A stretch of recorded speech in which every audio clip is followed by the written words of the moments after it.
Good morning-ish, people. I'm back again. I had a little impromptu trip to NYC. What a stinky place that is. Sorry to all you NYC lovers. Man. A little different than Lady Lake, Florida. It makes me appreciate living in toothless, the villages. Yeah. Cost of living is a little different up there. Yeah, I'd say a little different. So anyway, I'm back and motivated, and I think I'm just organizing my stuff here because it's going to drive me crazy. But feeling good about life and feeling good about where we're headed, and I learned quite a bit, which we'll discuss here today. One thing, let me touch on this while you're getting organized over there, your messy workspace. Because you said good morning. We have some folks here in the chat. It's evening for them where they are, including Apollon. Sorry if I'm mispronouncing that. He said good evening from Baku. I had no idea where that was, so I looked it up, and that's in Azerbaijan, or however you pronounce that country. Azerbaijan? Azerbaijan. I think that's how you say it. Yeah. So, we have people from the other side of the world tuning in. That's pretty cool. Yeah. Oh, let's start with this actually. Shane is in the chat. He said, "I'm here to answer any Smokies gathering questions." So if we were going to bring that up at some point, that's coming up June 27th through 30th. Mm-hmm. I know I saw a couple posts in the Facebook group about bringing certain cars, and this is not a GT event. This is a come with whatever you got and just hang out and have fun, right? Yep. Yeah, bring what you got. And then I think we're going to have, 40 or 50 people, so there'll be all different types of cars, all different speeds, and we won't be able to keep everybody together. There's a natural kind of buddying up that happens where, there'll be slower groups and faster groups, and I'll lead the slower groups. So we'll be heading out in different subsets of cars, and the beauty is that you can literally just drive right out the front door of Fontana Village, and you don't even have to go anywhere if you don't want to, and you can have a blast just driving a few miles to the left or right of the facility or the hotel.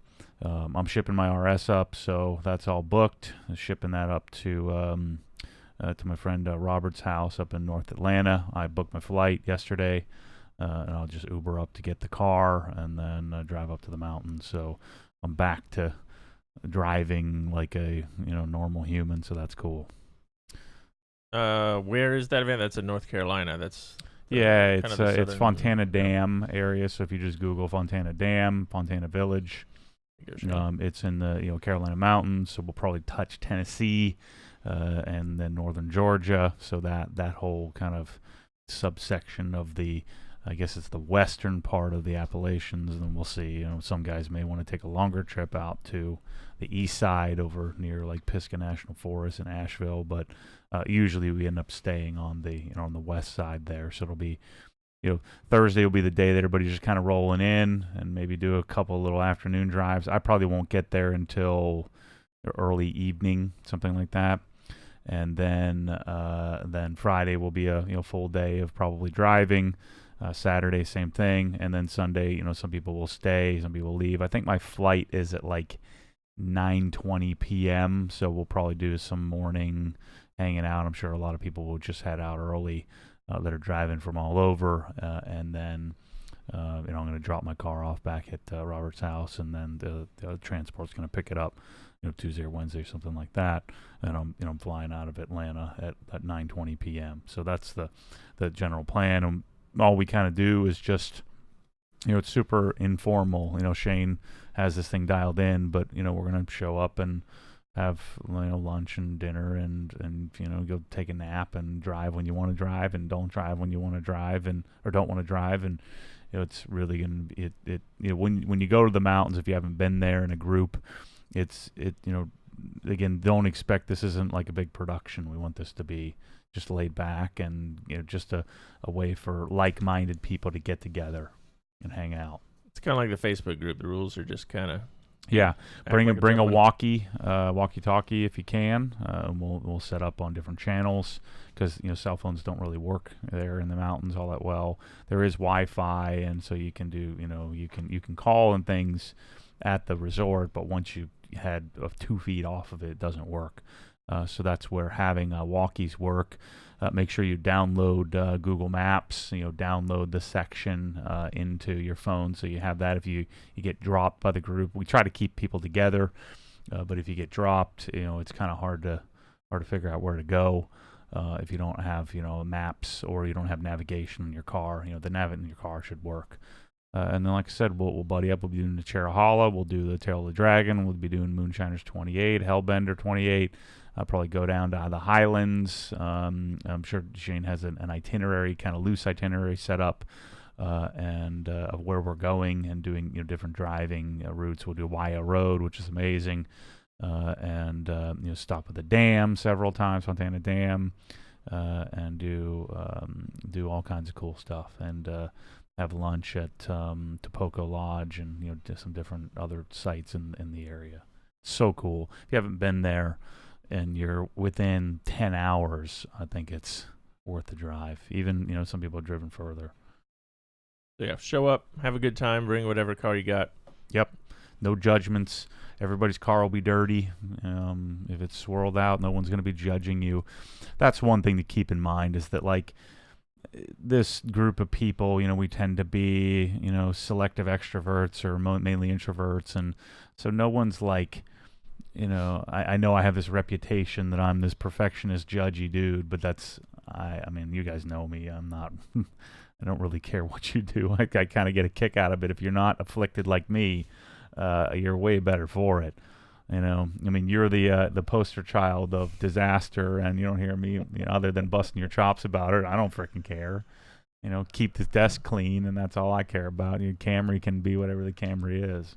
The 05 Camry will not be attending the gathering this year, unfortunately. By next year, I won't have the Camry, but I've got other plans that weekend, so I won't be there.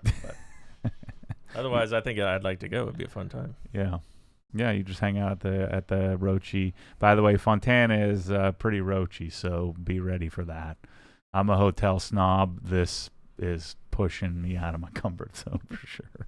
You might want to bring a garbage bag to lay on your bed. So, last year we had a rodent outbreak. So, nice. So I'm not making a good sales pitch for it, but the beauty of Fontana Village is that it's cheap.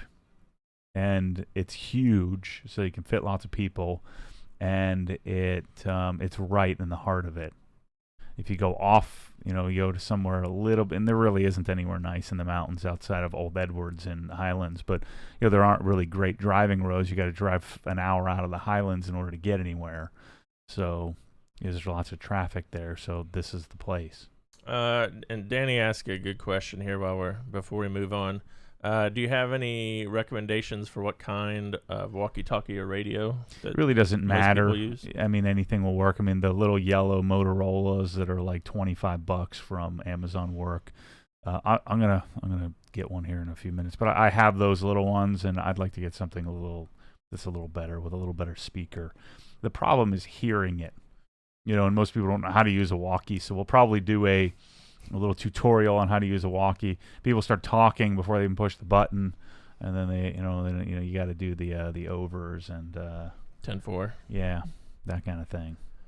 All right, so let's move to some of the questions here I wanted to address that we got on Facebook, Instagram, because there was a lot of response here on Instagram anyway to your trip to New York with GaryVee. Mm-hmm. Just sort of what was your experience? What are your biggest takeaways? Just sort of speak to that for a moment on what you experienced up there. So, I've been talking about this quite a bit. There's been a theme as of late where I've been talking about, the pursuit of knowledge. And I've been talking about that since I started this channel, but it's been more of a theme, lately, where I was talking about doing the International Detailers Associations becoming certified and why I think that would matter. And this is an extreme example of a pursuit of knowledge thing. So GaryVee's cool, he's like as a becoming a cultural icon. He has a big YouTube channel, big Instagram following. His podcast is growing, and so he's using himself as a modern case study of modern marketing and modern person, creating a brand around him as a human. And the beauty of and his thesis is the beauty of these platforms is that you can connect with. He uses the Smurfs example. If you're into Smurfs, you could probably build a business and make $80,000 a year because you can reach everybody else who's into Papa Smurf kind of thing. So this is one of those extreme examples. It's reminds me a lot like when I went and got my CIMA designation, a Certified Investment Management Analyst designation. Is over there, and it was roughly $10,000.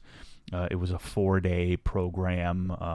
So you had to take some curriculum before and pass an entrance exam, and then you had to pass an exam after a 4-day immersion at the Wharton School, and then you had to pass a certification exam, and then you had to maintain your license, or maintain they maintain the designation by paying them every year, which is a constant revenue stream, and that hacks a lot of people off. The idea that there's a body that where there's some employees that have to uplift and maintain the designation, recruit other people to get it, and so there's a maintenance cost to that.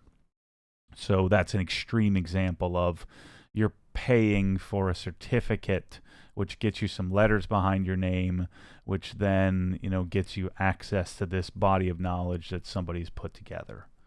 And I know a lot of people rebel against that. What do you think frickin' college is? It's the same thing. Somebody has a body of knowledge that you're going to pay somebody to deliver that knowledge to you, and then you have a piece of paper. Well, this is a little different in that this is a 1-day curriculum, and what you're paying for is you're paying for Gary Vaynerchuk's body of knowledge. Some people are paying for it because they just want to be around the celebrity. They really love their GaryVee. They watch and listen to everything that he does, which I don't. I listen to some of it when I feel like it.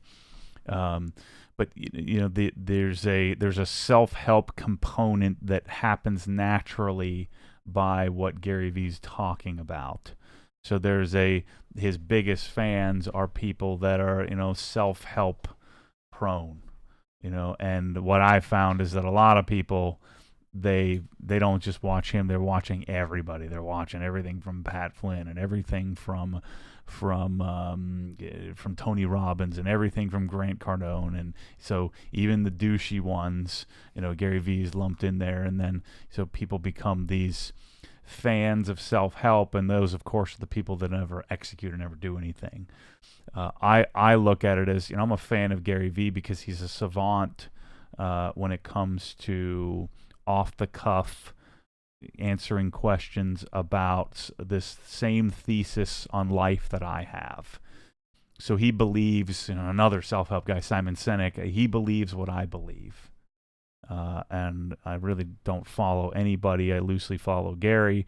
But there's something about, I heard about 4Ds, this daily digital deep dive, which is a 1-day class. Again, there's no certificate or anything involved with this.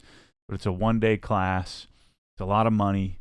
And what it was very clear to me is you're paying for the knowledge base.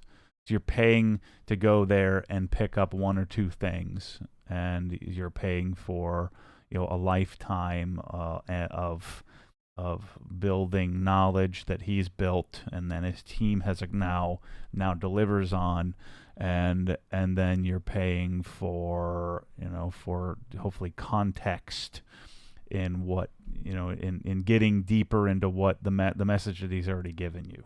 He's giving it away for free. I mean, that's the general message. Same thing I'm doing. I'm giving away all the information for free. I didn't have, I haven't been really aware of that. That's just what I've been doing. But going and seeing and pay. So the first thing let me say is I'm very fortunate to be able to pay the entry fee. And so what happened on this one, the reason why I finally paid for it, because I've been thinking about doing it for quite some time, I was about to sign up for it, and then I left my wealth management business. I'm like, oh, I don't want to spend the money then, and I was going to do it like maybe 6 months later, and I'm like, I don't know, I don't want to do it yet. And then finally, Nick Dio, who runs the program for Gary, he sent out this thing where they just started a company called Empathy Wines, and the entry was $12,000, but you got 12,000, so we're going to get a truckload of wine, which of course I don't drink. And then I'm like, well, shoot, I could just donate that to a charity. So I'm going to donate that to the GT Smokies, the Cystic Fibrosis. Yeah, Cystic Fibrosis Foundation. So now I'll get a charitable deduction. So another selfish endeavor on my part.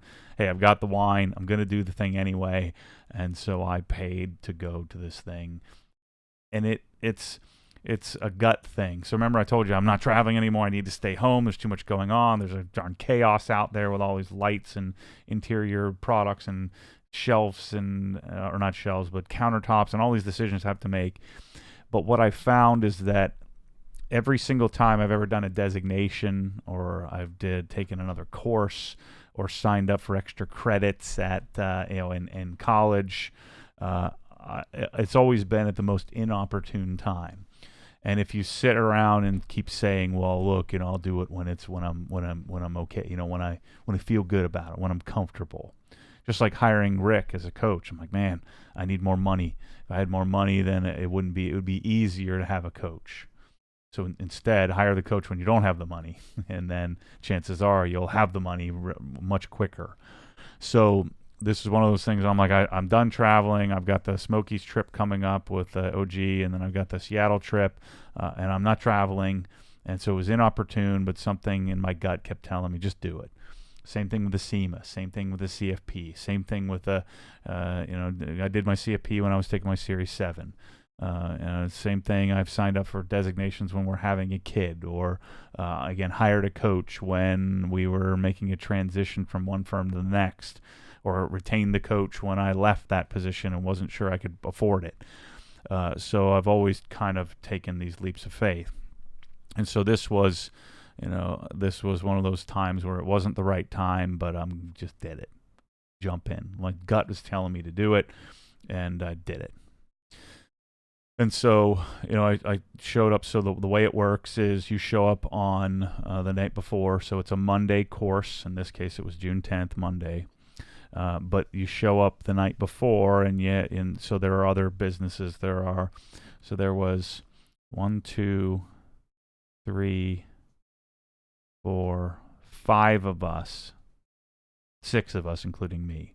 So they keep it small. So there were 6 businesses, 5 businesses, but 6 people, because the one brothers were taking it that were together. They were taking it at the same time, but one was the CMO and one was the CEO. So you got different walks of life.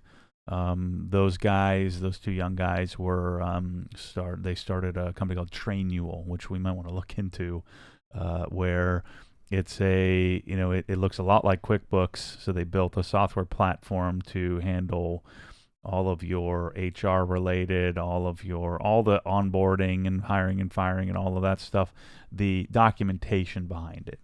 So they have, a young business that they started a couple of years ago, and they're younger guys and super sharp, and they're sharing their story. So this night at dinner is where everybody kind of gets to know each other. And then there was a chiropractor who has a significant chiropractic business, and then he has another agency where he represents chiropractors. Then there was an attorney out of Houston who, he wants to build his practice, big GaryVee fan. He wanted to, share what he's learned, and then figure out, how to grow his practice. And then there was me, of course, and there's another guy who didn't show up for the dinner that night. I guess he wasn't in town in time, but owns a significant mortgage business, CEO of a big mortgage underwriter type business. So we, and then we have Nick who runs the program, and then so Gary's not there that night, and what you're getting into going in. You're not hanging out with Gary for 2 days. And then the CEO of the Sasha Group, which is the group that does this training, is one of the many companies that are part of VaynerX, which is Gary's parent company, or the holding company that owns all these various companies. So we sit around for 3 hours, really cool, just getting to know each other, getting to know their businesses, and you get to hear stories of failure and success and all of that stuff. And I found that anytime you get together with a group of people with some sort of structure, that have, you can always draw parallels, even though their businesses are completely different. So then Monday morning you get up, and so I kid you not, it was from 8 a.m. to 7 p.m. with like 10 5-minute breaks. We work through lunch, we work through snacks, you work through everything. It was really cool because I never once, I have a short attention span when it comes to anything like that, and I'm normally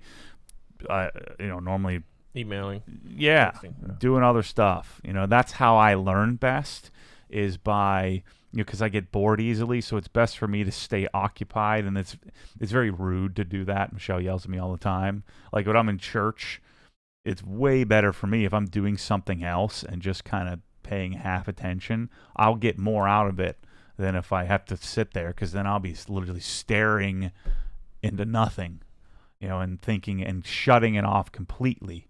So it's better for me to keep, one eye shut kind of thing. But in this, I never once had the feeling that I wanted to do that. I was just immersed in it. And so we start off the day. I don't have the timeline with me. They'll share all the stuff, but with us, all the decks. But we can't film, and so the video will be up tonight. We can't video because they're doing a lot of case studies of major corporations, that they represent. So we're talking about a lot of proprietary information. I mean, Gary's telling you all this stuff, so none of the systems and methodology is proprietary. It's just that people in the room are sharing their life story. So you could video it all if you wanted to, or document it all if you wanted to. You just couldn't post it all over the place. So the stuff that I'm sharing is the stuff that I could. So we start, and they bring in different experts from their marketing agency. So we're meeting with their, let me see, who do we meet with? So we met with Gary's team, Gary's personal branding team. We met with their head of, I don't know all the titles of everybody, but we met with their, they have Vayner Talent, which is how they help other people build a personal brand. We met with their marketing, all different types of marketing teams. We met with strategists around Facebook. We met with strategists around Instagram. We met with strategists around YouTube.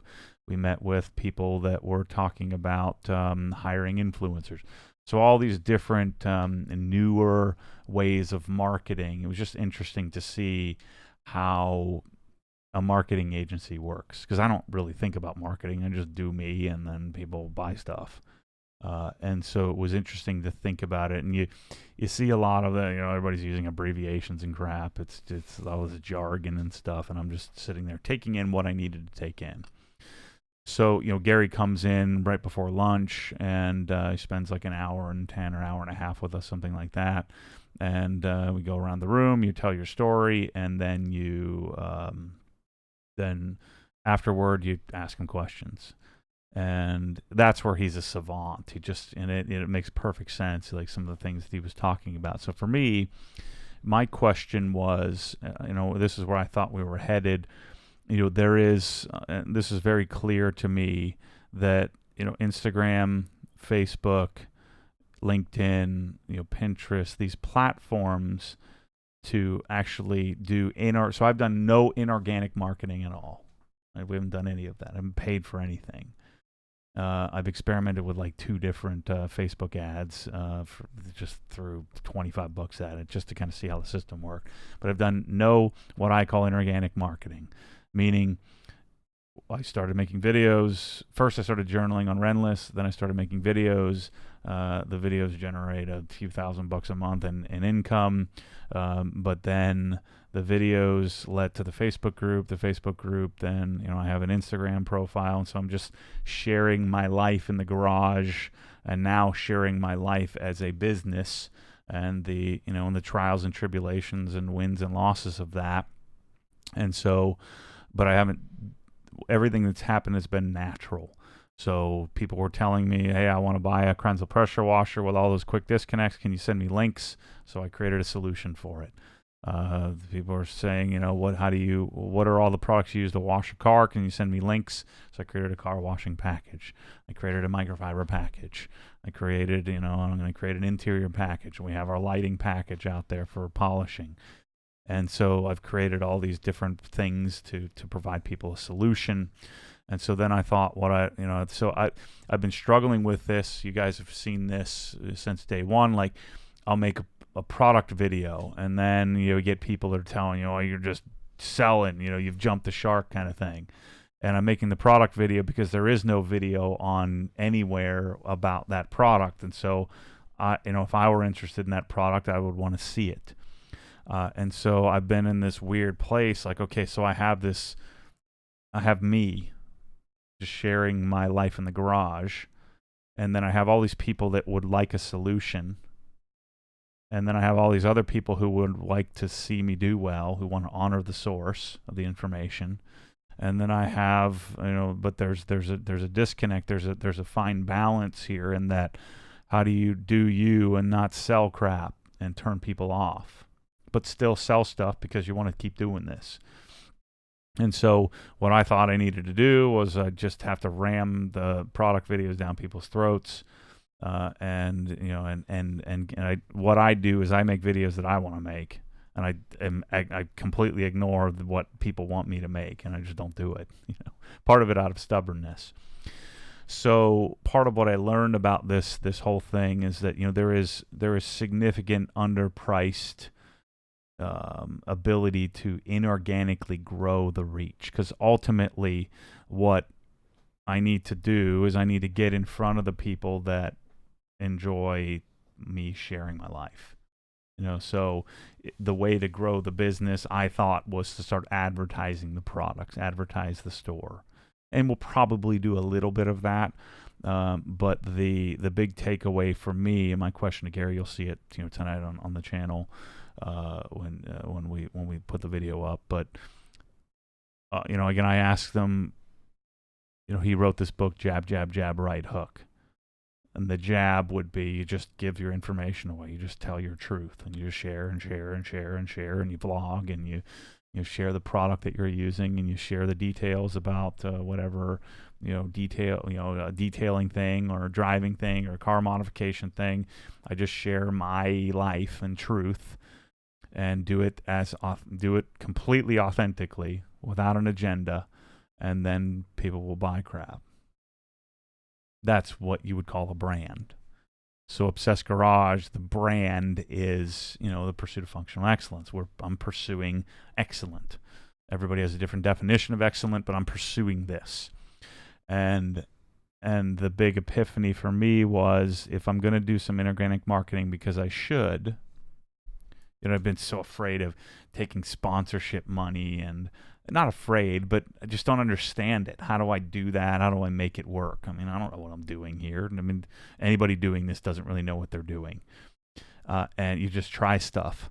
And so do I take that? Because ultimately I still need to make a living. I still need to feed my family, and I like to be comfortable. I'd like to buy cool stuff. I'd like to make lots of money so that I don't have to think about it, because I don't give a crap about money. And there's always that, you'll hear me talk about that. There's always this one person out of 100,000 that'll say, well, you're like in Bryce's video, like, man, you're just selling products. Like, this is what everybody was hammering me in the beginning, to tell them what we're using. And now I tell them what we're using, and not only do I tell them what we're using, but I make it easier. And people are like, that one person that's a loser is like, you suck. And then I'm like, shoot, I do suck. Crap. And so what I'm going to do, and I've been thinking about this a lot, I've been lately so focused on creating the packages, just so I can get it out of my head, get it out there, get it done. The result of that is then people buy lots of stuff, and we've seen exponential growth. And so what I'm going to do is I'm going to create more content, create more, and do a better job. On Instagram, I don't use stories because they're just kind of annoying, and so I'm gonna create a system of media people. So we're gonna build a team, and that team will be as big as it needs to be, to just get the information out, to take and some people don't like the length of the videos, and so I'm going to make them more digestible and pull out the meat of a video and put that in an Instagram story or Instagram live or on native on Facebook, and then I'm going to take some of the revenue, and I'm going to, or the profits off the revenue of the retail store, and pay to build the brand to get in front of people that I'm missing. And this, by the way, this doesn't apply to just me. This applies to everybody. If you're selling paper towels, or you make widget A or widget C, or you are a State Farm agent, all of this same thing applies. The difference is between me and a State Farm agent is the State Farm agent has rules that he has to follow because they're working for somebody else. I don't have any rules. I can do whatever the heck I want. And so I'm going to use these platforms while the attention is, or while the pricing is cheap. And I've been thinking about this since, for quite some time now, for several years. And I'm going to try to get in front of more people so that if the Obsessed Garage brand, and if my personal story resonates with you, that you stick around. And then the byproduct of that is then the people that are supposed to buy stuff will buy stuff, whether it's the future garage design business that I intend to build, the future obsessed home theater business I intend to build, the future destination that Obsessed Garage I think it ultimately is, where we come and get together and do cool stuff. And I say that loosely, cool stuff, because it could be anything I'm dreaming up, and I'll make stuff up all the time. And so I got to really gain a clarity around what the structure of that organization looks like, whether I hired some company to come in and do that or I did it myself. And the disadvantage of doing it myself is that, I'm going to mess things up. But if I do it myself, it's going to stay consistent. And by the way, I'm going to share this whole process of what I'm figuring out. So I'm going to go get Facebook Blueprint certified. I didn't realize they even had that. There's a whole Facebook curriculum to become Blueprint certified on their advertising platform. I'm going to do the same thing with Google. I'm going to become an expert in AdWords and how that works, and how to run ads in YouTube, and really leverage the brand and make it big as it needs to be. And not fluffy and worthless, and just, I'm not changing anything. I'm just going to find the people that we're supposed to find. And I look at it more as, I'm going to find your next best friend. Not yours, but people watching. And then I'm going to try to connect us as much as possible via as many mediums as are necessary. And so I'm going to build out a structure to make sure that I can still survive and energy-wise and live. And I'm going to do that with really intelligent people. So this is my call for send me a resume. I'm looking for some people in the media realm. I understand that there aren't many people that know how to run a Facebook ad, but I'll teach you. I do. I don't know how to do it logistically yet, but I will. That won't take long. I know the message. I know what the content is going to look like, but I'm going to need help. I'm going to make the 45-minute long video, so somebody's going to have to hold the camera.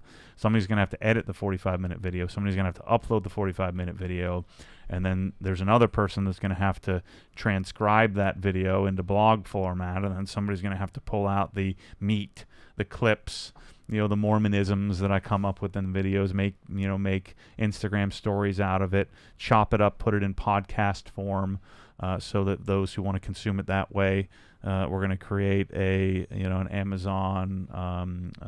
As much as I hate the stupid, what's that thing called, Alexa?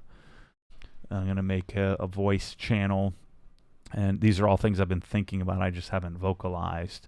That added some clarity around how I need to execute on this. So the money I spent on this event will probably, the return on that will probably be in the thousands of %. Not that I really learned anything that I didn't know, other than something like, picking up things like, I don't know, there was Facebook Blueprint. I probably would have found it. So you can certainly skip getting your SEMA designation or becoming a certified detailer or a recognized trainer. You can certainly skip all that stuff and learn. You can skip a degree.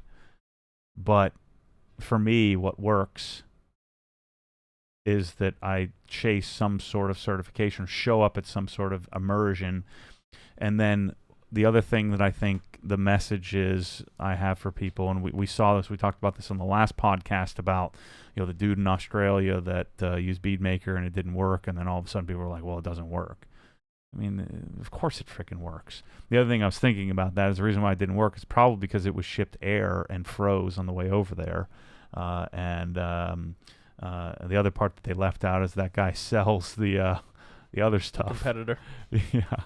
So, that's a little off-putting, but he does seem like a pretty stand-up dude and would just tell the truth that for whatever reason what he had wasn't working. But where the heck was I going with that? The message is, I like GaryVee. I mean, he's very authentic, but I'm going to do everything he says. I'm going to go and learn and observe and then apply what they're saying, and then I think me well. We're going to frickin' execute. So I'll be sharing more than you guys probably want to know from here on out. So I'm looking for, I probably need to hire 2 people immediately. And one of them is going to be an hourly type position. It's going to just hold the camera. We're going to teach you how to work a camera. And then you're going to report directly to Bryce to, like, I got to go out here and put the radar detector in. I want to video that.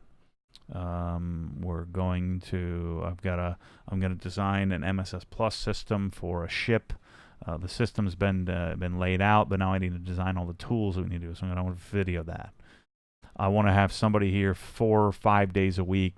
I'm going to be mic'd up all day, and that person's job is 4 days a week to just follow me around. When I'm here, just follow me around and capture whatever, 7-8 hours a day of whatever. And then we'll chop it up into hopefully something interesting. And then you guys will get to come on the journey with me from start to finish. Finishes, I'm dead. So a lot to digest there from GaryVee. A lot to take away. Yeah, a lot of it is stuff that I've already been in the process of building and working on, but it added some clarity to me. The biggest epiphany was that build the brand, not sell the product. And that's what I've been doing, despite the 1 out of 1,000 that says that I'm just selling crap. I didn't even know this. I didn't know build Obsessed Garage as something that people identify with and enjoy, and then the byproduct will be whatever I have to monetize, then people will support that. So build the brand, not the product line. I want to touch on a couple rapid-fire questions here. That some folks, we'll start with these Instagram questions. Any updates on the M22 stainless pressure washer fittings? Yep. You guys are going to be really disappointed because they're going to be $30+ a piece. They're going to be really expensive, I think. I'll have the final pricing here shortly. I signed off all the docs, so now they're in production.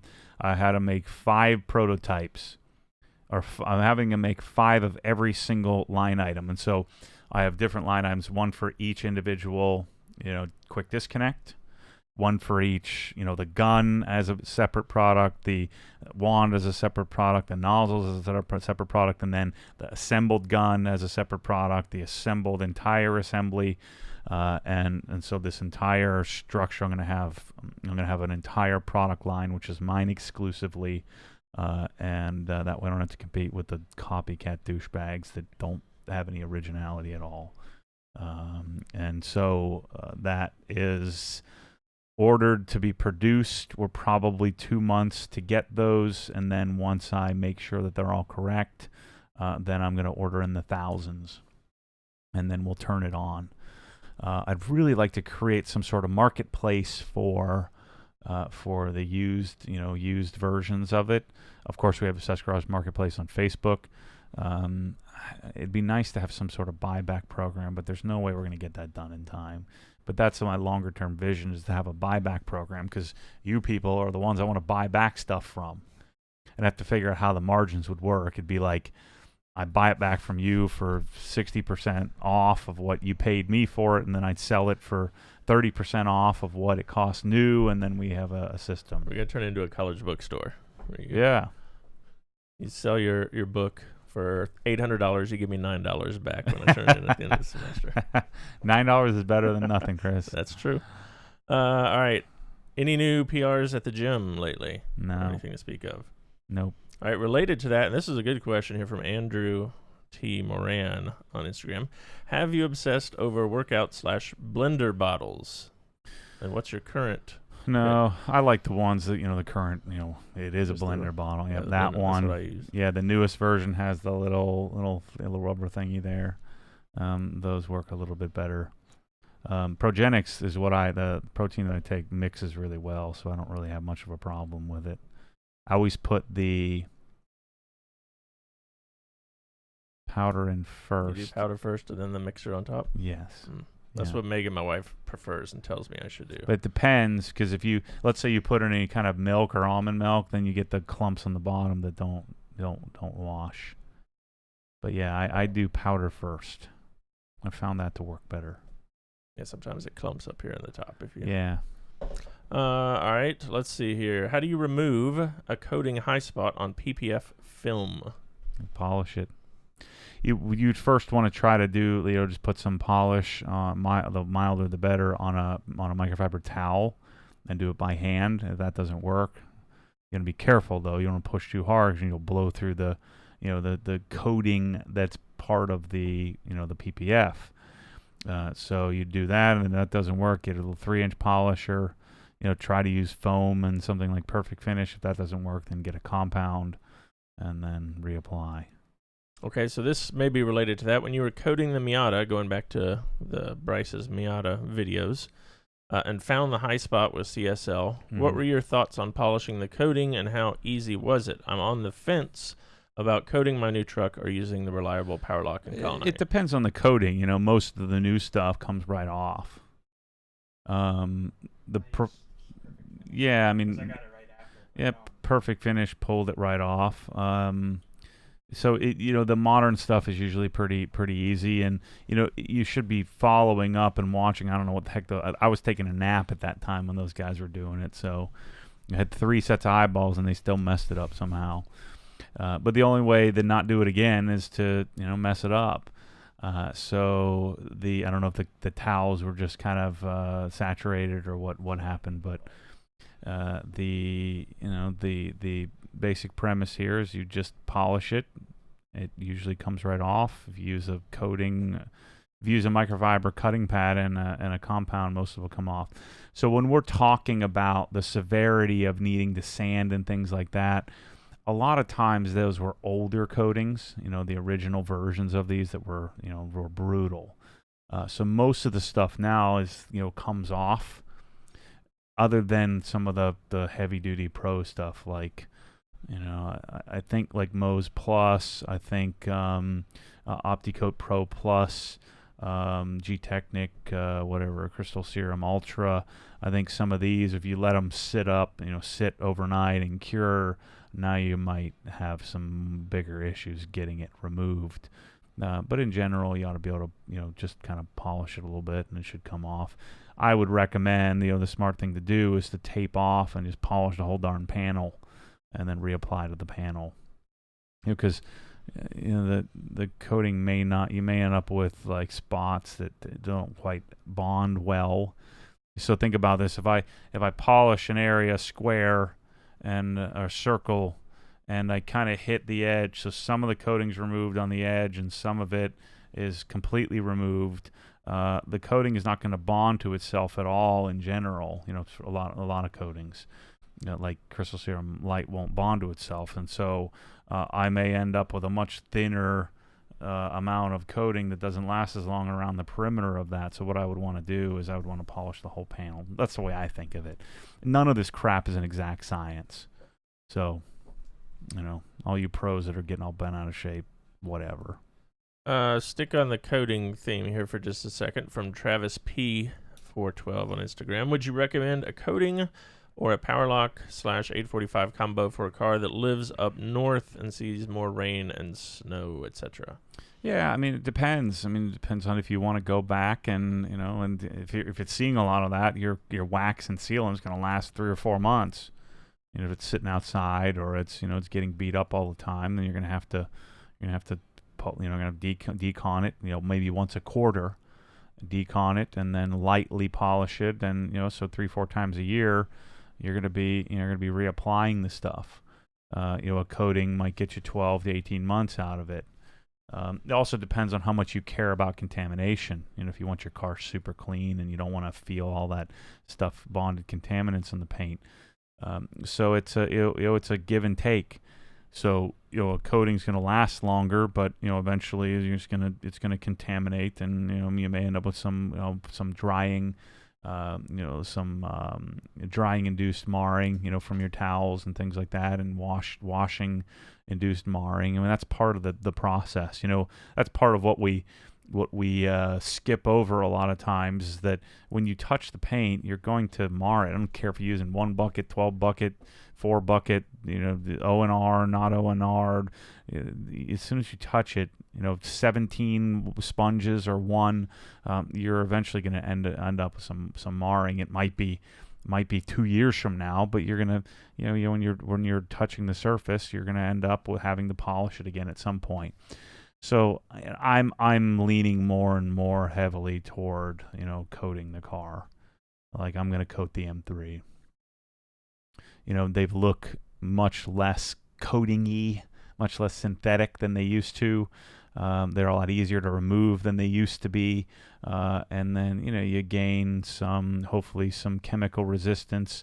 The one con is, water spotting. They tend to be more susceptible to water spots. And then you do lose that, that every 6 months to go and bond with your car kind of thing. But just take a little bit more time washing it, if that's something you're really interested in doing. I found that I've enjoyed the 16-hour detail much less than I have in the past, and I tend to turn over cars more often, so I haven't really had an issue with having cars to scratch that itch. So, and if you're going to buy the car and keep it forever, I understand, but I'm leaning more and more heavily toward choosing to coat it.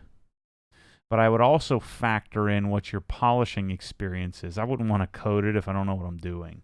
So that's where waxing and sealant can come in. And if you're in the beginning stages of learning how to detail, there's an advantage there. You can just remove it and start over, where it's a lot harder to do that with a coating. That's a good segue here. I want to get to just one or two other, lots of coating questions today. I understand, this is from Sean on Facebook, that you have to compound the old coating off when removing an old coating, but it is unclear to me how you know when the old coating is actually removed. Do I just assume a few passes? How does that work? That's the problem. You don't know. That's the $24,000 question. That's the biggest, in my opinion, the biggest disadvantage to coating your car, is that you're going to have to remove more paint than you probably need to in order to make sure you got it off.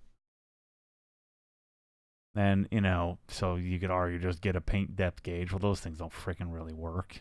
They're just a rough guide. And I'm going to have, my DeFelsco at some point. I got to get that done too. I got to stop doing things like GaryVee. So you just don't know. That's the big problem. You just start freaking hammering down and hope it's off. The way you'll really know is you try to put the new coating on and it rejects it. And rejecting it would mean it kind of bubbles up and just kind of smears around. But even then, you're not really sure because coatings still kind of bubble up and smear around. You can usually tell if you make a swipe where a coating, where, let's say that I had some wax on the car and make a swipe with the coating and then make another swipe on an adjacent panel that I know there's nothing on there, you can see a difference. So you'll kind of know loosely that it wasn't removed in a spot because it'll look different than a spot that was removed when you're applying it.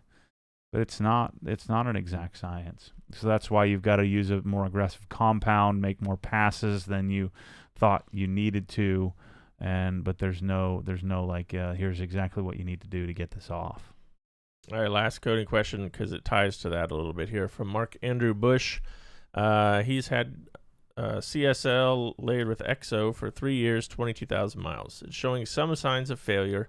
There's light normal scratching, marring, etc. Yep. As far as I know, you haven't had to recode a car yet. At what point would you stop stringing it along with a topper? Are you anticipating having to address this on any of the cars you've coded? Well, my truck, Michelle's truck, needs to be done. It's been about 2 years now, and I hadn't cared for it very well. But the coating is still there, so it's still beating water. It's still somewhat slick. But there's water spots, there's some marring, and some a scratch here or there from removing a love bug or something like that. And so the option is you could use like a refresher. I don't know how like CarPro Essence, which is a coating refresher, would work with. I don't think it would work very well with G-Technic because it's not the same makeup. But you could use something like that, like HD Speed or something that's a light abrasive, and just so you would decon it. So strip wash it with something like CarPro Reset or my decon soap, or some Purple Power or something like that, and then you would clay it to get all the embedded surface contaminants off. Then you would iron remove it, then clay it, which you would add some more marring, and then you decide what you want to do. Do you want to just kind of because that won't remove the coating. It might put a little bit of a dent in it, but it won't remove what's left. And then do you want to refresh it with something like HD Speed or CarPro Essence, or do you want to remove it and start over? You just can't just top it. You could put another set of EXO on top, but you couldn't put a new layer of CSL. And so if you have some marring and things like that, it's been that long, I would strip it and start over. And so I would use, an aggressive compound, M110, M101. Probably Jescar would do the trick as well. And blow your pads out, swap pads out often. Probably do something like 4 passes and see what happens. That should hopefully, between your decon process and polishing and wiping with eraser or IPA or prep or something like that, hopefully you get it to start fresh. From Ricky Tin on Instagram, I know you're a fan of the PS21 polishing soap. Have you used it on black chrome exhaust tips? Yeah, it works. Works well. All right, here's one I can answer from T3H Judge on Instagram. Yeah, take a little break there, get some water. Okay. Is there a way to upgrade the Krenzler 1122 hose to the one sold in the store? The Cobra Jet hose. The Cobra Jet hose will not work well with that because it's got a hose reel and that proprietary combination. Yeah, so you can do it. You have to remove the hose reel. It won't fit. The hose reel has some weird G-type fitting. I haven't found. I don't know what size it is because it's so funky that I don't even think I'm sure I could have something made. Yeah. The other problem is that the hose that comes with the Krenzler is pretty light. It's 1/4 inch. So if you put the heavier, bulkier 3/8 inch hose, I don't think 50 feet is going to fit on it very well. And it's a little heavier, so I don't know how well the hose reel is going to do. So the way to do it is you would remove the hose reel. It's some sort of 1/4 inch G-type fitting, or BSPP type fitting, or BSPT type fitting that's on the outlet of the pressure washer pump, the head of the pump. So I'm sure we could convert it. I just haven't. So you could chase that. You can make it happen, but not with the hose reel. At least I don't think so. Yeah, you can replace just that hose. We can get the hose for you. Yeah, it's $225. It's pretty expensive. But some folks have done that. I'm working with Kyle this afternoon to show him how to get that done. But yeah, you can replace the OEM Krenzler hose there. Yep. If you want. This is a good question that I want to know the answer to. Which step of detailing do you love doing, and which step do you hate doing? I love the From James on Facebook. rinsing step at the end of washing, because that's the easiest and most rewarding part. So after I'm done washing, You can see your handiwork. yeah. And the part I hate the most is hour 17 of polishing. So I'm 17 hours in. I like polishing for about an hour and a half. And then I'm on the hood. And then I'm checked out. So that's why you see me bringing in groups of people to work on cars, because, why would I live my life hating it when I could live it loving it? And so I just figure out a way to include buddies to come and do it. And then they get a chance to play with all my cool toys, and we get to, hang out. That's what I like doing. This is from Black Celica, GTS3 in the chat here. For someone getting into detailing and buying their first polisher, if I have access to borrow a Porter cable, should I buy a 3-inch LHR 75E to work small areas, or buy LHR 15 as my only tool? I'd rather have an LHR 15 as the only tool and just resign the fact that you're not going to get in the really tight areas. The Porter cable sucks. It's just, back in the day, it'll get the job done. Don't get me wrong, but you're going to be hating life in comparison to what you could do.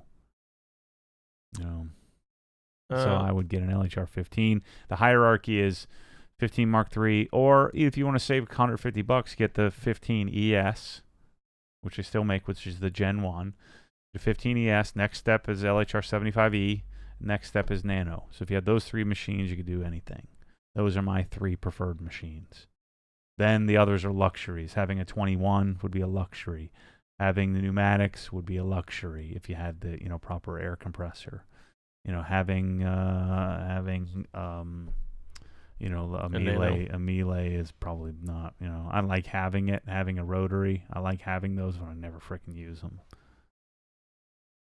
So unless you have rotary experience, which I don't, then you're always going to do better with the DA. Here's a question that you may know or be able to help with from Thomas Collier in the chat. He's taking delivery at the Performance Center and going back to North Florida. Should I do the mountains or Charlotte/Savannah on my way back? Mountains, 100%. So I'm assuming it's the BMW Performance Center. What you do is you head right up through the Pisgah National Forest and then come back down through Helen, and you'll hit some really cool roads. That's what I would do for sure. It'll take you probably 3 hours extra. And then what I usually do is, so I would go up into the mountains, come back down, and stay at Chateau Elan, which is on the west side of Atlanta over there. That's what I would suggest. Chateau Elan is really nice. It's not super expensive. It's at medium expensive. It's right off 85. I lived there for one summer, actually. Chateau Elan. My aunt had a house there. Let's see. How similar, this is from Eric on Facebook, is the GT3 RS oil change versus the GT4? Is it the same process, basically? I think so. I haven't changed the GT4, but I think it's the same deal, because I think when you pop the trunk, I don't remember where is the oil fill area. But yeah, I think it's similar, where the filter's on the bottom. You have two plugs. You have the reservoir tank and the main drain bolts. You drop the two, because it's a Carrera. It's a 9A1 engine. It's the same bottom end as a GT3, the same. And so yeah, I think it's the same process. I just don't know where you put the oil in. I don't know where that goes. Kind of an important thing there. You could easily find that. Just he probably already knows where it is. I'm going to steal this from Jeff Morris on Facebook, because this segs into what I want to talk about next here. Could you talk about the Scan Grip headlamp you used in the E92 headlight swap video? Functionality for detailing, but also maybe as a general work light versus the more generic camping or work headlamps. So I'm about to have a video on the Scan Grip stuff here. I got to put the radar detector in. We got a meeting with Rick today about our budgeting, my business coach. So I don't know if we'll get to it today, but I'm going to share with you all of my thoughts on lighting. And shoot, I had a great analogy that I thought of at like 3 a.m. last night, but what the heck was it? Something about lighting. If it comes to me, I'll tell you. But I don't really like, I know a lot of people like headlamps for polishing. This is a personal preference thing. I like to look backward. And I mean, like when Andy Ward and Jason Kilmer and, guys look through the polish, I don't freaking see squat. So maybe my eyes aren't very good. So I don't like to have direct light. I like to have indirect light. And so having a flashlight or a pen light or like the little Scan Grip handheld stuff, the Sun Match, I'll show you all that stuff and what I think, what I think you need and what my suggestions would be and what I use. So I have a Phoenix light. I have the pen light from Scan Grip. I'm gonna have the Sun Match, which is a little handheld light. I'm gonna have a D Match or a Multi Match R. I'll show you all that stuff and what I think is necessary and what I think is unnecessary. Just based on my experience, I've owned every one of them from Gen 1 all the way through. I've bought them all, and I love them. Love it. I mean, the lights are so cool. It's fantastic. So much fun. But it's one of those things where you don't need it all. And so unless you just have a reason like I do, which is just to have everything because this is what I do, and you don't have an infinite budget, then I'm going to show you what you want. And then now I'm going to rank it just like I rank polishers. Which one, from start to finish, do you want? In a perfect world, I want all of them. I want the complete set. But in a practical world, which ones would you want? And so I'm going to have an Obsessed Garage package, and then a la carte, and then the luxury stuff. I still have the Miele in the store because I still have a Miele. Do I suggest that you buy that first? No. I suggest you buy that ninth. And so the question is, do you want to go past 3, which is what you actually need? Boy, I had this great analogy. Dang it. I knew I should have written it down. Hopefully it'll come back to me on when I'm doing the lighting video. All right, so Scan Grip Phoenix coming to the store. What about the shirt? You're wearing one of the new shirts. Those coming soon. Yep. We're down one media guy, so this is why I'm behind. I had all this stuff coming in, and we got the 1M looming. So yeah, I'm down a man. So we'll catch up.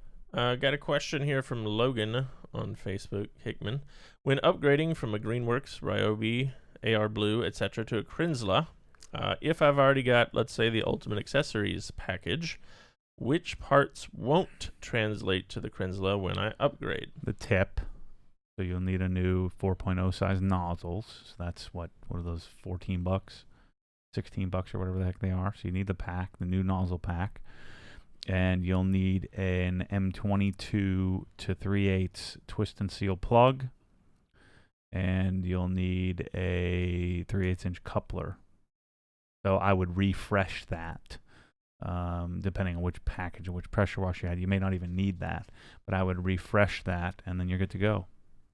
That's kind of the whole point. And you'd need to swap your 1.1 millimeter nozzle orifice to a 1.25, which it came with. So you should have it still if you didn't throw it away. If you threw it away, it's another $14 for a new one.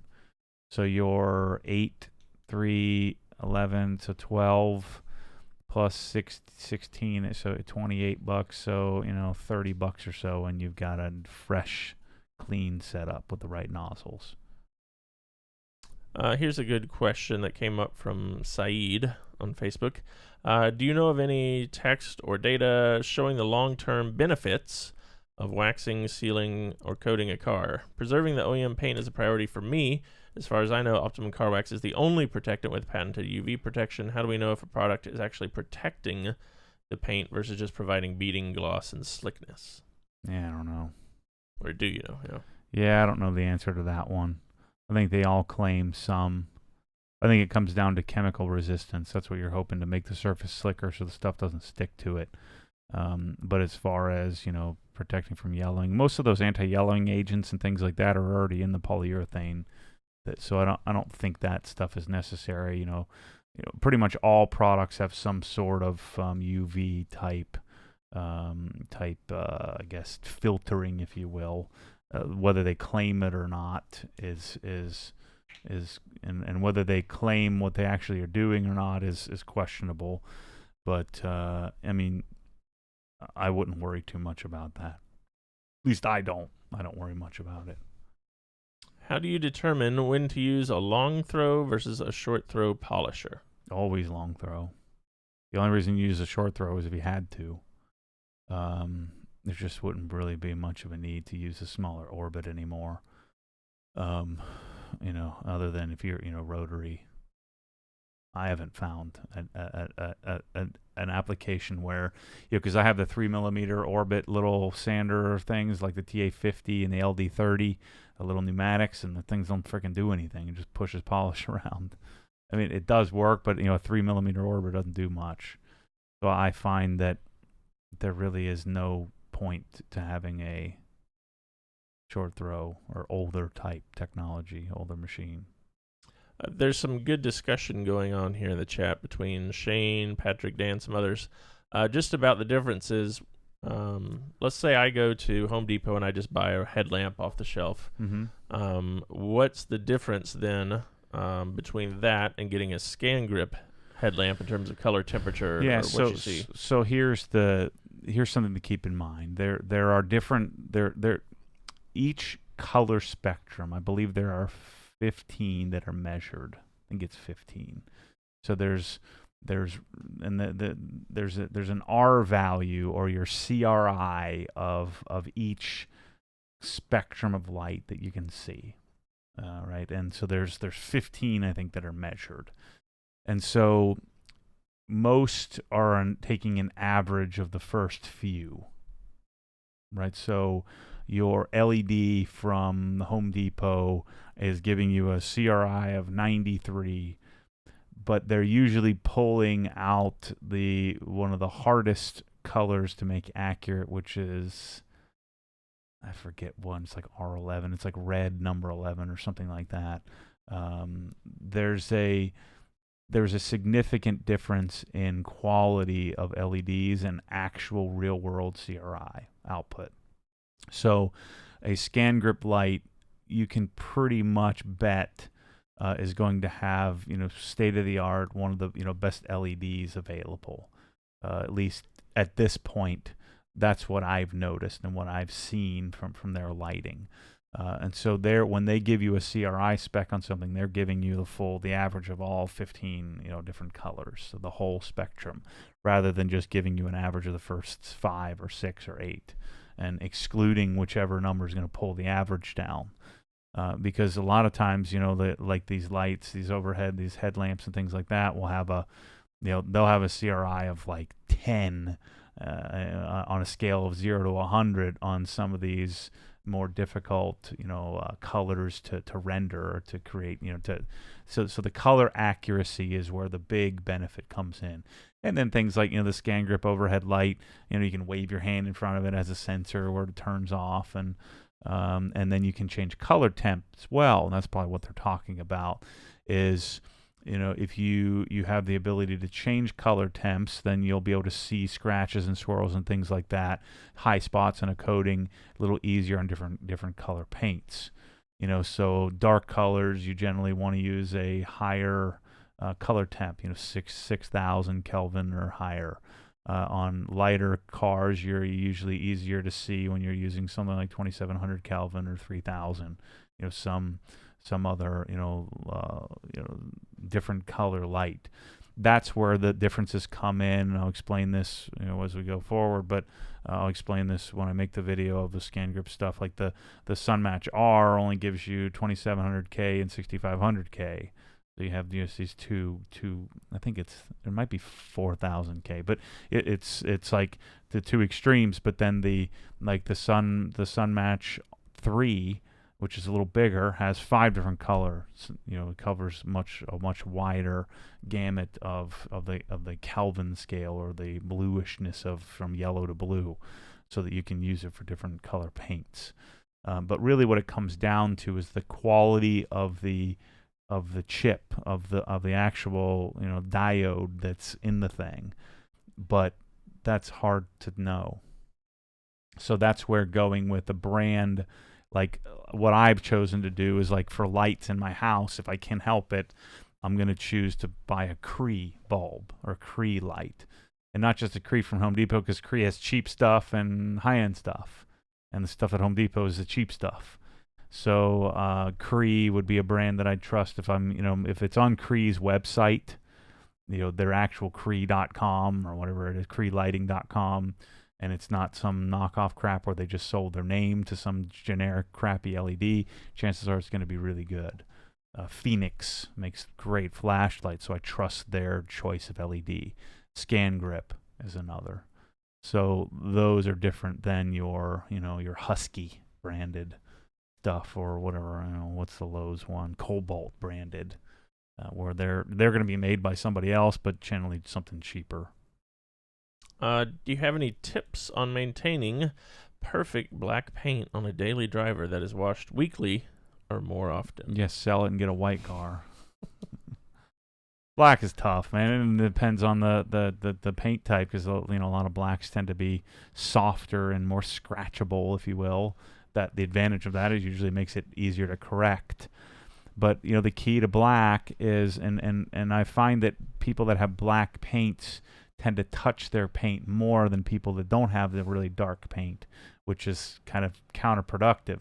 So I have paint that shows everything, and then I'm touching it more, so I end up with more issues. I think you have to just resign yourself to the fact that when you're maintaining it, you have to do a full wash and stay away from the touching it stuff, the wiping it down with detail spray and things like that. So my advice is, you're going to have to learn to not look at it from all angles if you can help. PPF would really help. If you just clear film the whole darn car, that'll solve a lot of your problems. So if I had a black car, I'd be really inclined to just PPF the thing from head to toe. That was for Sean Church on Facebook. Let's see here. From Finney, this is our last Facebook question that I saw. In the future, do you have any interest in detailing a car that is heavily swirled and scratched? Not really. Someone like me, with very little experience, would like to see your thought process on. Well, maybe I'm going to start.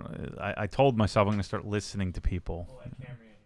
Yeah, I mean the Camry's too far gone, but like Ted's Focus or something that has water spots and all kinds of deeper scratches and swirls, and when you're dealing with cars like that, it's a trade-off. You don't want to go too far.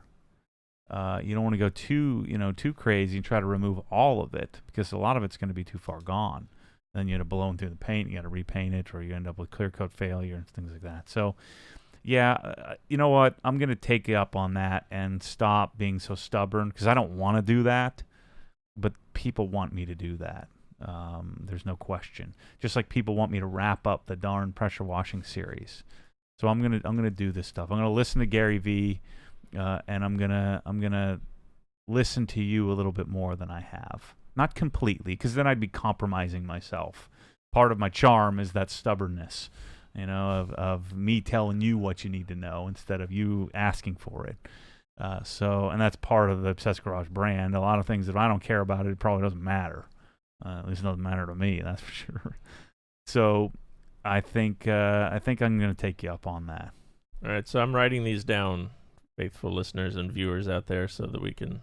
Oh, we still have to do our blind water bottle or water type taste test, don't we, on the podcast? We're going to do that soon. I heard stories about your water snobbery, so we'll figure out. I say now I'm the less snobby of the group here, because I like Dasani, and they're telling me that that's junk. And I said Dasani's the best darn water. I don't care if it's made by Coca-Cola. It tastes the best. Tastes the least plasticky. What was their choice? Fiji. I think Fiji tastes like crap. I don't like it. Yeah. Smart water. So I claim that I could tell the difference between Aquafina, Dasani, and Fiji. I did this exact test with my wife because she hates Zephyr Hills. Oh, yeah, that's guaranteed. Yeah. It tastes terrible. And she loves Aquafina. Yeah. And so I got 8 different waters, and we sampled them and got to the heart and the truth. I drink tap water. I don't really care that much about water. I do too. I mean, but I drink, tap water out of my fancy iron breaker, fancy water system, filtration system. I can't tell the difference between Zephyr Hills and really. Yeah. He's moved on to SodaStream now. Yeah. So, Zephyr Hills taste like what? Zephyr Hills and the Nestle's. Yeah. I think it's the bottle. I think great value. Terrible. Yeah, it tastes terrible. Yeah. Maybe I'll do the test too, so I can figure out what I truly like. Yeah. All right, we'll do that soon. Dasani's the best. I'm telling you. Who was that? That was David Plotz. Who? Yeah.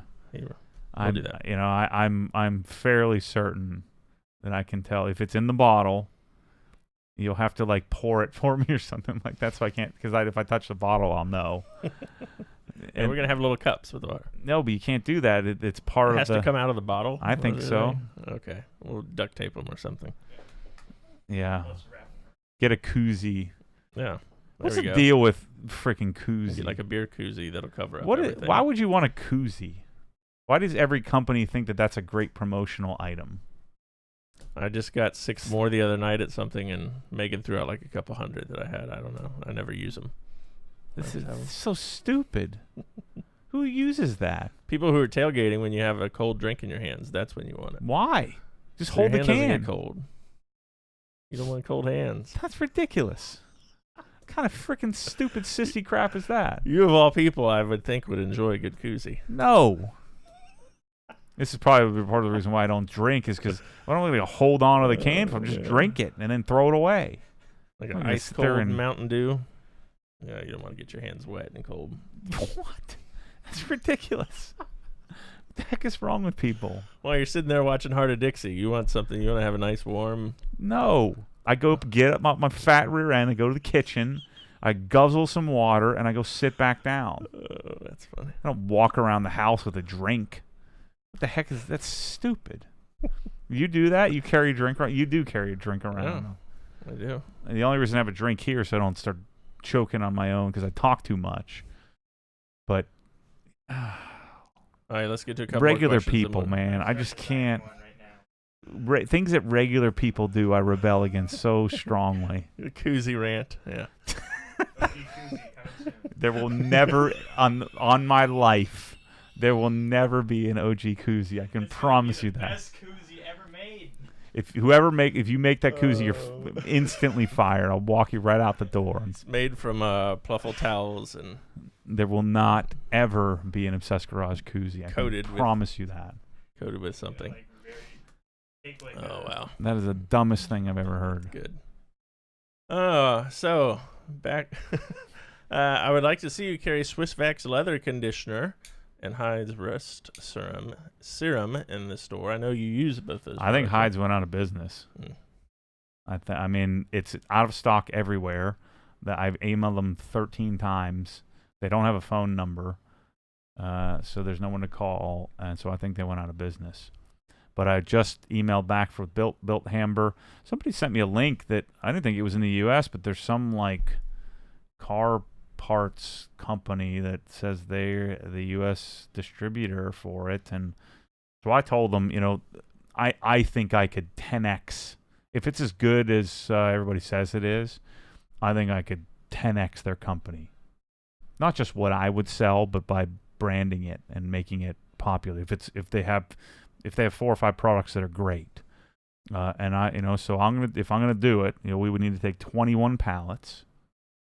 It's only like $5,000 to have an entire container. What did we pay for the 4 pallets? So entire container is 21 pallets versus 4 pallets of Presso bottles was like $2,000, a little bit more than 2,500. Yeah, it's more than that. So it's like 3,800 euro, whatever that is. What was it 1.2, 1.3, something like that? I don't know what the exchange rate is right now, but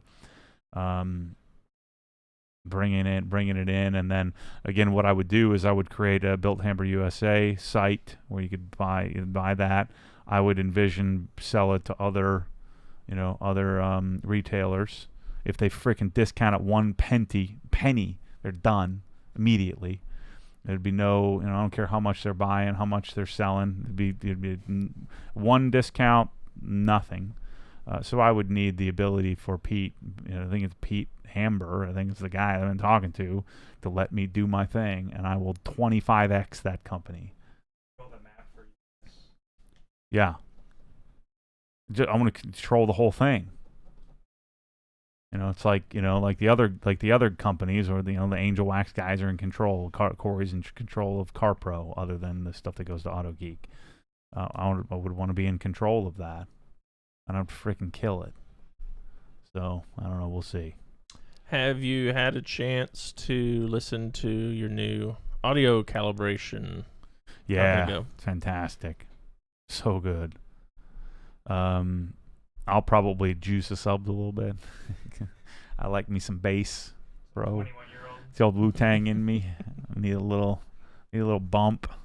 But man, yeah, it's clean. I've got we have a roughly a spike around. We're over absorbing around 500 hertz and under absorbing around 2K. And so I've got to change out a few of the panels, especially on the front wall, and add more to the front wall. I don't have to do anything because it sounds fantastic. But if I'm going to probably play with that a little bit. The never-ending pursuit.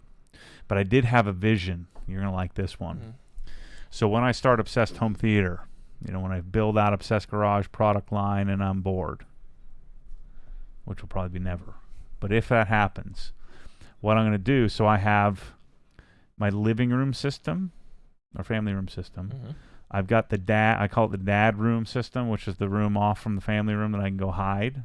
So that's a slightly upgraded. So the entry-level system, which is a crappy Bose, which I would get rid of all that. I just haven't, because came with the house and it's easy. And I don't really watch anything critical there. So I've got that system, which I could swap out little like home theater box stuff and figure out what system works there. I've got the dad system, which is kind of the mid-end. I have a bunch of high-end stuff, but that's like a 5.1 basic surround system and a nice 65-inch display. And then I've got my home theater, which is pretty relatively hardcore, that kind of high medium end, low high end. And then when I build my garage, then I would build like a true theater. And that would do the whole high-end projector, 125-inch screen, all of that stuff. And then I could build systems, so I have all 4 types of systems. The key angle here is that I have all that cool stuff that I get to change out all the time. And then I could build Obsessed Home Theater around that. I'm going to do it. Sounds good. And then the key component here is I get all the stuff for free. Now, you mentioned one thing in there when you're in the family room, the Bose setup. Yep. You don't watch anything critical in there. Right. So what are you watching that's critical that requires $900,000? You got to watch Heart of Dixie in 7.1. And it's 7.4.4. Yeah, 7.2.4. It really brings out the soprano notes in her voice or something. How does that work? Heart of Dixie's done. I'm on to a new show, Riverdale. Another teenage show. Oh, no. I've never seen it, but I saw it in the Netflix feed, yeah. So I started Riverdale last night. I watched 3 episodes. It's terrible. What's his name in that passed away? Luke Oh man. Yeah. I'm gonna jot down some shows that you need to watch to cleanse yourself. Well, I tried teenage drama. It goes back. It goes back to doing what everybody else does. Black Mirror, that show sucks. It shows that everybody else watches suck. It's like so I'm gonna watch Heart of Dixie because that's good. Because it's good. Shoot, man. Yeah, I tried Black Mirror. I made it 3 episodes in. I said, this is freaking retarded. I watched a few episodes of that. It was a little weird. Yeah. Dumb. I got my wife watching 24 now. Oh, from the beginning. That's fantastic. I love that show. It's fun rewatching. Does it hold up? Certain parts of it don't, but it's still fun. Well, I've been trying to do that with The Wire. Oh, yeah. But I only make it 2 episodes, and I've quit 4 times on that show. I really like The Wire. I don't like murder mystery stuff, though. So I like simple. The simpler, the better. I'm learning this. I like really simple. So that's why I'm on WB here lately. Isn't Riverdale a WB show? I think so. We're getting some good comments, some recommendations here. And what are they saying? Watch Sneaky Pete. I made it through half of that season. I gave up on it. The Wire is amazing. True. Black Mirror sucks, so give up on that one. My wife watches Riverdale. I hate that crap. Heart of Dixie is only good for more video of Rachel Bilson, I guess her name is. But, yeah. I found it. I searched for it last night on Netflix, and I was going to watch an episode just to be prepared to discuss it today, but I couldn't bring myself I'm done. to do it. I finished it. She looked like an attractive woman from what I could tell in the 76 episodes I watched in roughly 2.5 weeks. They're 46 minutes long each one, too. Ozark, Dexter. Yeah, I watched Ozark. For some reason, I can't. I watched the first season of Ozark. I liked it. But then I just can't. I don't know. I've tried starting season 2 several times. I think the stress of it kind of, I get stressed out. I don't I don't want to be in suspense. I don't watch anything horror. I don't watch anything thriller. Like, I'm just not into that. I used to think I was into it, and I forced myself. One day I woke up and said, why am I freaking doing this? Why am I stressing myself out? I'm going to wake up and, watch, like, The Grudge. I still have nightmares about that crap. I want some weird Japanese thing crawling, and touching me when I'm sleeping. Why would you want to watch that? No context. Yeah. Yeah. You ever watch The West Wing? I think you might enjoy The West Wing. I think I did watch that. My dad turned me on to that, and I did not think I would like it at all, but I really did. It was good. Yeah. That, it's like... Yeah, it's like cleaner version of whatever that other one is. Veep? No. Veep's funny. No, Veep is too... That's another thing. Like HBO and Showtime shows, they suck. They're trying to be too cool. The League. Did you watch The League? I did watch The League. That's very simple. I like that show. Yeah. The League is good. Did you watch Billions? Breaking Bad, yeah. Yeah, Breaking Bad's fantastic. House of Cards, Billions. Yeah, House of Cards. Yeah. I haven't watched Billions. I kept trying. I don't like anything financial. I think because I was in it. Stresses me out. I don't know. I gotta give it a chance. I've tried to watch what's the Rock show, Ballers. I've watched season 1 and some of season 2, but that one kind of stresses me out too a little bit. That's why I'm on this whole watching the simple stuff. Watching the teen shows. The teen shows are easy. Clean. It's interesting. People like Jason here says he can't watch lawyer shows. I'm guessing he's probably an attorney. My mom was a nurse and never got into like ER, or she didn't appreciate shows like that because it's it wasn't funny. real. I've seen most of those. I don't think I watched ER, but House was great. Despite my phobias, I don't know why. I must have watched it in a period where I wasn't so phobic. And House is good, and of course I got into Grey's Anatomy for a little while until I just couldn't get over the whole that show's made for girls, so they have these stud dudes that are dating these ugly chicks, because it's a chick show, so it makes them think that they got a chance, Oh man. Yeah, that's a weird one. Here's a good one to end on here, because we were discussing this a little earlier. And last week you alluded to this, but what's the verdict on the AW exhaust? Have you driven it much? Do you still really, really like it? What are your... After all that O2 sensor discussion, I put the O2 sensors in backwards. That's why I keep getting the running weird. So gray goes to the back, which I am an idiot. So luckily Larry, my buddy Larry, sent me a text that, bro, you talked all about the gray in the front and the green in the back, or whatever the heck I talked about. Well, you did it backwards. So I got to fix that, but it's fantastic. I really dig it. So very clear to me, the two best exhausts in the market: Dundon Street. You can do the race if you want maximum power. Dundon Street, AWE switch path. I just sent, Joe Knows Best. I just sent him he has a YouTube channel, just got a new .2 RS. I just sent him a message, said, don't frickin' screw around, just get the AWE. It's the way to go. 14th time. He's like, but Army Tricks wants to give me an exhaust. Frickin' Army Tricks. Get out of here. Garbage. What was the other one you mentioned? The Dundon Dundon That's Street. good for a GT. Dundon Street with their black center muffler, or the AWE switch path if you want to retain factory headers and not mess with, not go that deep into it. So AWE is $3,000. The Dundon full system is $11,000. Dundon's going to make more power. Probably sounds a little bit racier. So the Dundon system is a little bit. They're probably about the same loudness as far as output. The Dundon sounds a little less hollow in that kind of mid RPM range. That AWE has a little hollowness. Dundon also has a little less vibration through the chassis, but the AWE is a really solid solution. I really, really like it. I drove all the way to Tampa with it, and so I'm digging it. I keep getting the check engine light. I was waiting for it to cycle, ignition cycles. Well, it was never going to cycle because I had the O2 sensors backwards. That's why I keep getting O2 codes.